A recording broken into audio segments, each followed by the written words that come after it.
Mackenzie Johnston with Cattle News Central, bringing you your May 9th cattle industry headlines. Brought to you by Ag Risk Advisors. They provide risk management programs to livestock producers all across the West. Whether you are concerned about price or weather risk, Ag Risk Advisors, they are here to help.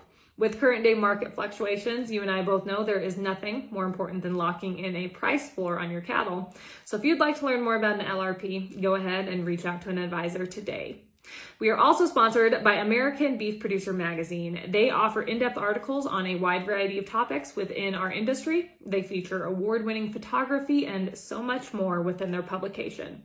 If you'd like to check out their most recent issue, their May issue, go ahead and click on the American Beef Producer link above in the caption.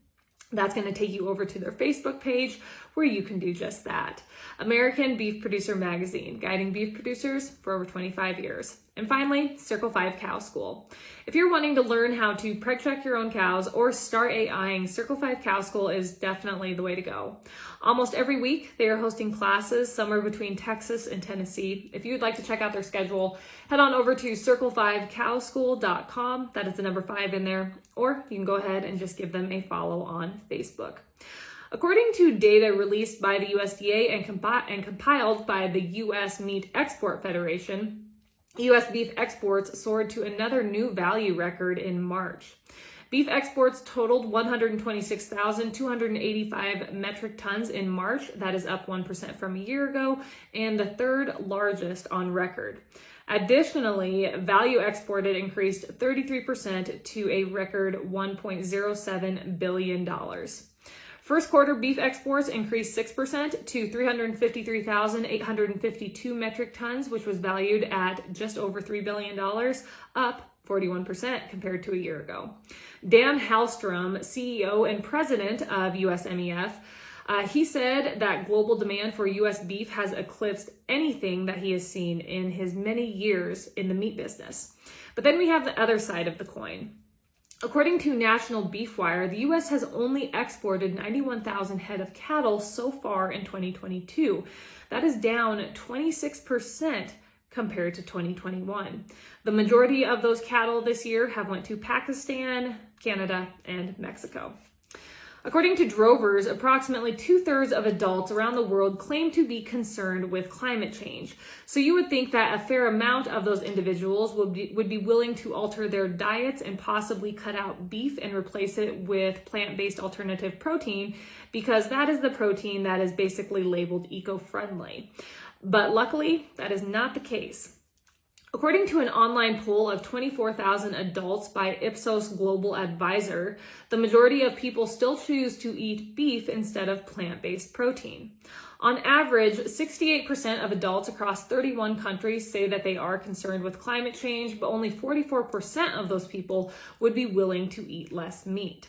Countries who the majority of their respondents said that they are likely to eat less meat to save the environment include Peru, Mexico, and China. And then countries who had the majority of respondents that say they are not going to be cutting back on their meat intake to supposedly save the environment, they include Japan, France, Poland, Canada, and the United States. Unfortunately, Ipsos Global Advisor, they were very biased when they released these poll results. The market research company made sure to include a 10-year-old quote from the Food and Ag Organization of the United Nations, claiming that livestock accounts for 14.5% of global greenhouse gas emissions. We all know this number has been debunked time and time again. Nonetheless, it continues to find its way into research and other reports, and all it does is paint the livestock industry as the culprit for increased greenhouse gas emissions. Meeting Place has reported that Mauricio Bauer, a former director with the World Wildlife Fund, he has been named new corporate sustainability officer at JBS Brazil.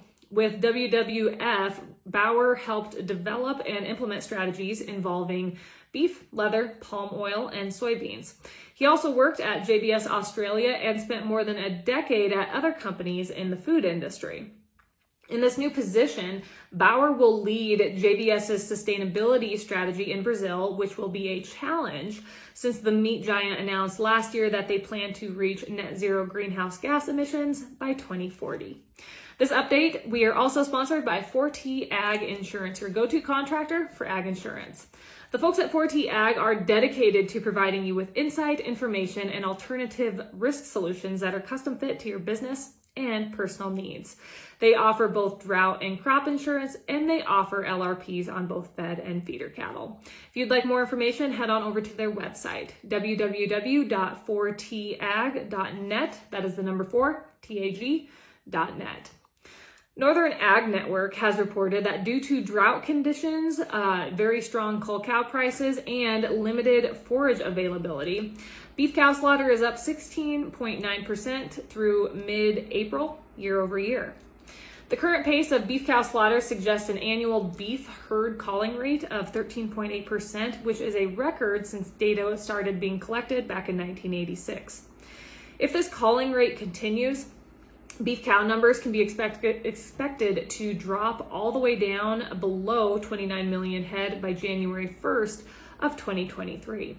This would be the largest annual beef cow herd decrease since the mid-1980s.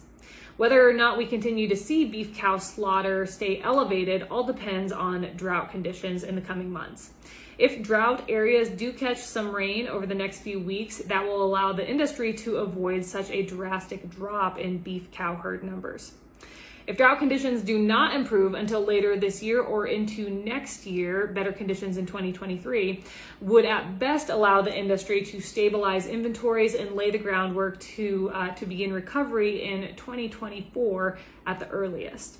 The elevated beef cow slaughter numbers, along with the large number of heifers in feedlots and the fact that heifer slaughter is up 2% year over year so far in 2022, suggests that female numbers are being pulled down even before the worst drought impacts are felt.